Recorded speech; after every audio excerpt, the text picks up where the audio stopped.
Hello everyone, welcome welcome back. और आज के इस वीडियो में हम लोग बात करने जा रहे हैं एक बहुत ही इंटरेस्टिंग दिग्गज इन्वेस्टर्स राधाकृष्ण दमानी सर का पोर्टफोलियो को एनालाइज करेंगे और उनके शेयर्स में उनके स्टॉक्स जितने भी हैं, ज़्यादातर स्टॉक्स को कोशिश करेंगे इस वीडियो में कवर करने के लिए।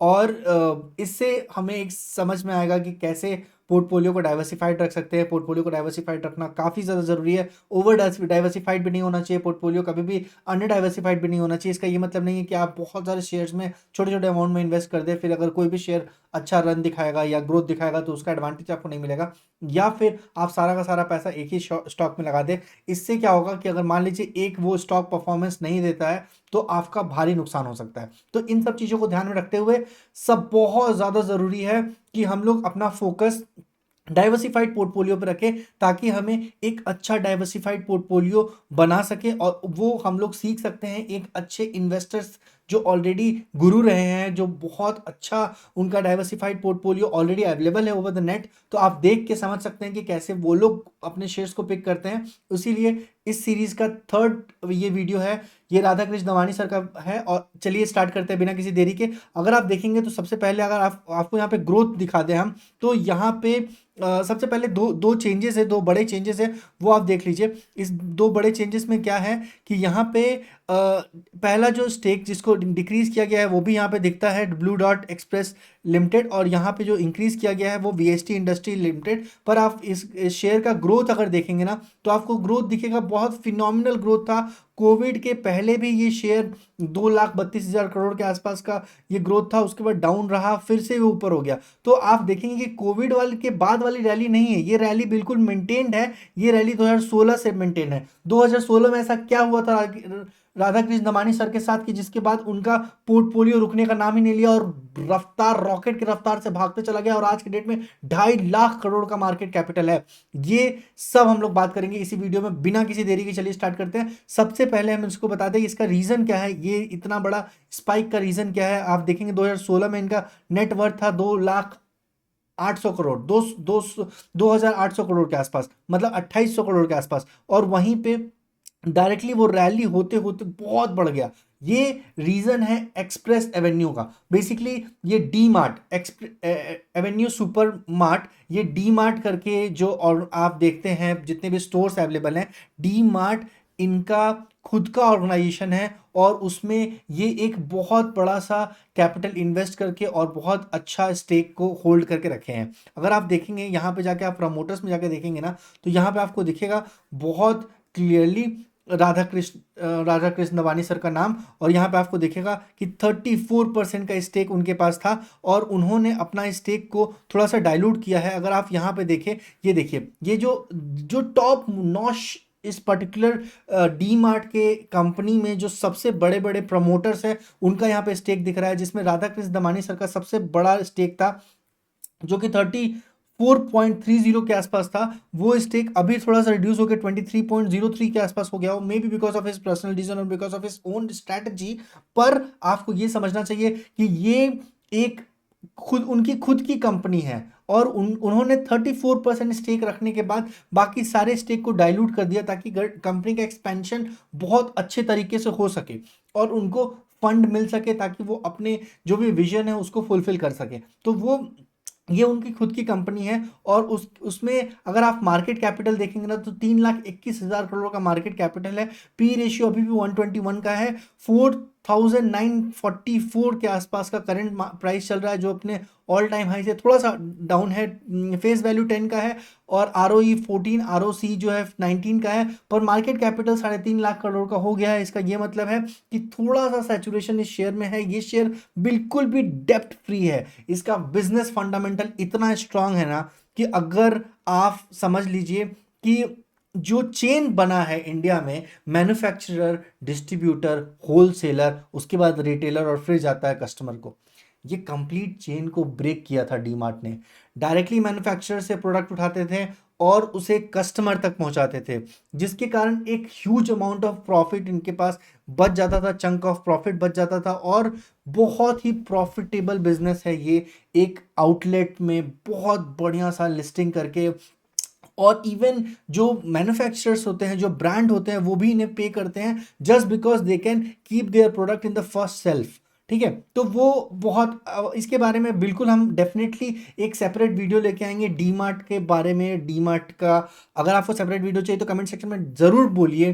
किसी भी शेयर का आपके सेपरेट वीडियो चाहिए, इनके पर्टिकुलर स्टॉक्स के जितने भी पोर्टफोलियो के शेयर अभी हम लोग डिस्कस करने जा रहे हैं, अगर आपको किसी का भी सेपरेट वीडियो चाहिए, आप कमेंट सेक्शन में बेधड़क होकर कमेंट कीजिए। कमेंट सेक्शन में इतना कमेंट कर दीजिए, आपको टेंशन किस बात की है, हम है ना रिप्लाई करने के लिए। चलिए चलते हैं नेक्स्ट वीडियो में, नेक्स्ट पर्टिकुलर शेयर पे। ट्रेंड जो है वो आप देखेंगे कि 1600 का ये शेयर 6000 का हो गया है, और ये 2 लाख का मार्केट कैपिटल अब जाके अटेंड किया है। 222 का पी रेशियो है, बुक वैल्यू 114 का है, और डिविडेंड 0.0, फेस वैल्यू 1 का है। मतलब ये ऑलरेडी 10 टाइम्स ये जो शेयर है वो स्प्लिट हो चुका है। तो आज का अगर इसका प्राइस आप देखेंगे तो 56,510 का है, क्योंकि एक शेयर का जब प्राइस 5651 का है और फेस वैल्यू 1 का है, तो फेस वैल्यू से अगर आप 10 का मल्टीप्लाई कर देंगे तो इसका एक्चुअल कॉस्ट निकल जाएगा, क्योंकि ये शेयर में स्प्लिट हो चुका है 10 बार। ठीक है, आरओसी जो है वो 23 का है, आरओई जो है 27 का है, और प्रमोटर होल्डिंग 37% का है, प्रॉफिट ग्रोथ 206% का है, सेल्स ग्रोथ 50% के आसपास का है, और यहाँ पे डेप्थ देखेंगे तो बिल्कुल भी डेप्थ नहीं है।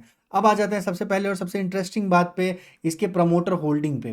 प्रमोटर होल्डिंग पे आप देखेंगे तो बहुत इंटरेस्टिंग फिगर्स यहाँ पे नजर आएगा। एफ प्रमोटर की होल्डिंग बिल्कुल भी चेंज नहीं हुई है, एफआईआई की होल्डिंग बनी हुई है एज इट इज, डीआईआई की होल्डिंग बनी हुई है एज इट इज, पब्लिक की होल्डिंग 21% के आसपास का है। ये है ट्रेंड। ठीक है, इस पे अगर डिटेल वीडियो चाहिए तो डेफिनेटली आप बता सकते हैं कमेंट सेक्शन में बिना किसी हिचकिचाहट के। थर्ड स्टॉक है इनके पोर्टफोलियो का वीएसटी इंडस्ट्री। ये आप देखेंगे टोबैको, बेसिकली टोबैको प्रोडक्ट्स बनाती है, और इंडिया में ये टोबैको प्रोडक्ट बनाने के लिए मशहूर है। इनके पास काफ़ी ज़्यादा पोर्टफोलियो है और टोबैको से ही इनका सबसे ज़्यादा स्ट्रेंथ बनता है। तो वीएसटी इंडस्ट्री। दूसरा है ब्लू डॉट। ब्लू डॉट जो है वो शिपिंग कंपनी है। बेसिकली इंडिया में जो भी इंटर कंट्री जो भी पार्सल या कोरियर होता है वो भी किया जाता है। इवन इनका फुटफॉल जो है वो अक्रॉस द बॉर्डर भी है, और बाकी कंट्रीज में साउथ एशिया में लीडिंग कोरियर ब्रांड है, कोरियर ब्रांड है ये ब्लू डॉट। ओके, उसके बाद अगर नेक्स्ट कंपनी के बारे में बात करें तो 3M India. 3M India Radhakrishna Damani sir का एक बहुत बेहतरीन सा पिक है। 43,000 का मार्केट कैपिटल है, 26,000 से 40,000 के आसपास पर शेयर प्राइस आया, और अभी ये फिलहाल प्राइस है 38,000 पे। अगर बुक वैल्यू की बात करें तो 2,104 रुपीज़ का बुक वैल्यू है। स्प्लिट इस शेयर में बिल्कुल भी नहीं है, और इस शेयर का आरओई देखेंगे तो 31% का आरओई, आरओसी देखेंगे तो 33% के आसपास का, 24% का आरओई है, 75% प्रमोटर होल्डिंग है।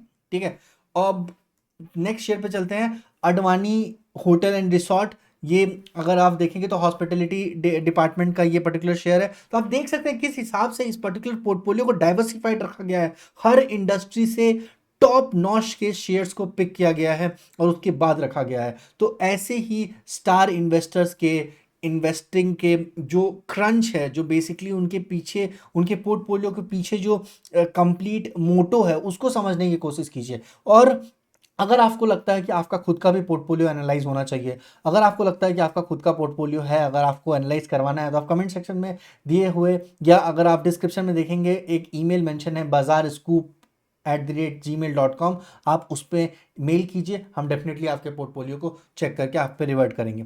नेक्स्ट देखते हैं, नेक्स्ट है एपटेक। एपटेक इनका अगेन एक बहुत अच्छा पिक था। उसके बाद आस्ट्रा माइक्रोवेव। आस्ट्रा माइक्रोवेव प्रोडक्ट्स के बारे में अगर हम लोग बात करें तो ये देख रहे हैं एक साल में इसने 300% के आसपास की रैली दिखाई है। 300% के आसपास की रैली दिखाई है आस्ट्रा माइक्रोवेव प्रोडक्ट ने। 71 का पी है, आरओसी है 18 का, आरओई है 15 का, प्रॉफिट ग्रोथ है 76% का, प्रमोटर ग्रोथ 7% के आसपास का है। मुझे ये बहुत इंटरेस्टिंग लग रहा है, मुझे इसका प्रमोटर ग्रोथ देखना ही होगा। तो सबसे बड़ी बात हम इसका देख लेते हैं इन्वेस्टर पैटर्न के बारे में। और इन्वेस्टर पैटर्न पे अगर हम लोग बात करें ना, तो यहाँ पे आपको दिखेगा कि इन्वेस्टर्स ने 8% के आसपास का ही स्टेक रखा था अपने पास, 15% का रखा था, और 15% के बाद से अपने स्टेक्स को ये लोग डाइल्यूट कर रहे थे इन पर्टिकुलर प्रमोटर्स इस पर्टिकुलर शेयर के, और डाइल्यूट करके 6.54% के आसपास आ गए हैं और पब्लिक के पास 76% के आसपास का शेयर बच गया है। अगर ऐसा कंडीशन बनता है 50% से ये शेयर 76% के आसपास का पब्लिक आ जाता है, इस शेयर में बहुत ज़्यादा आपको मतलब अवेयर रहना होगा, बहुत ज़्यादा बच के रहना होगा कि कभी भी ये शेयर क्रैश कर सकता है इस टाइप के शेयर्स। तो पर फिर भी उनके पोर्टफोलियो में है, तो आपको बता दें बीएफ यूटिलिटीज नेक्स्ट शेयर है, देन इंडिया सीमेंट उनके पोर्टफोलियो का नेक्स्ट शेयर है राधाकृष्ण दमानी सर का। और ये सारी चीज़ें ऑनलाइन अवेलेबल है, ऐसा नहीं है कि हम ये खुद से कुक करके आपके पास लेके आ रहे हैं। इंडिया सीमेंट जो है उन्होंने काफ़ी अच्छे समय पे खरीदा था और अभी ये उनके पोर्टफोलियो का मल्टीबैगर स्टेक है। सुंदरम फाइनेंस, देन है यूनाइटेड ब्रेवरीज, बेसिकली ये अल्कोहल की कंपनी है, alcoholic non alcoholic beer sale and manufacturing दोनों करती है। यूबीज बेसिकली किंगफिशर इन्हीं के बीच का ब्रांड था और ये इंडिया में अभी किंगफिशर का डीलिंग करती है। देन है मांगनम ऑर्गेनिक, ये कंप्लीट जो स्टेक आपको दिख रहा है, ट्रेंड, वीएसटी इंडस्ट्रीज, उसके बाद ब्लू डॉट, express revenue, 3M, Advani, Aptech, Astra, BF utility, India cement, Sundram, united breweries, magnum, बहुत सारे के सारे पोर्टफोलियो इनके शेयर्स यहाँ पे लिस्टेड है। आप गूगल में जाके सर्च कर सकते हैं Radha Krishna Damani's portfolio and holding, तो इससे आप एक आइडिया लगा सकते हैं जो बड़े दिग्गज इन्वेस्टर्स हैं उनका कैपिटल बड़ा है, पर किस तरीके से वो इन्वेस्ट करते हैं, हर सेक्टर में अपने पैसे को डाल के रखते हैं। क्योंकि कोई एक सेक्टर अगर बैठ भी गया, सेक्टर नॉट शेयर, एक कोई सेक्टर भी बैठ गया तो भी उनका पोर्टफोलियो ग्रो करेगा। ये कंप्लीट मोटो था इस पर्टिकुलर वीडियो का। और अगर आपको लगता है कि किसी भी शेयर, किसी भी पोर्टफोलियो, किसी भी म्यूचुअल फंड या ETF को एनालाइज कराना है तो आप कमेंट सेक्शन में बता सकते हैं। ईमेल एड्रेस जो है वो डिस्क्रिप्शन में अवेलेबल है, bazarscoop@gmail.com, आप उस पर ईमेल कर सकते हैं, हम डेफिनेटली रिस्पॉन्स करेंगे। मिलते हैं किसी नए वीडियो में किसी नए टॉपिक पे, तब तक के लिए stay tuned, take care, thank you so much. Subscribe जरूर कर दीजिएगा इस चैनल को, और अगर आपको लगता है कोई सजेशन है तो डेफिनेटली कमेंट सेक्शन में बताइएगा। Bye bye, take care.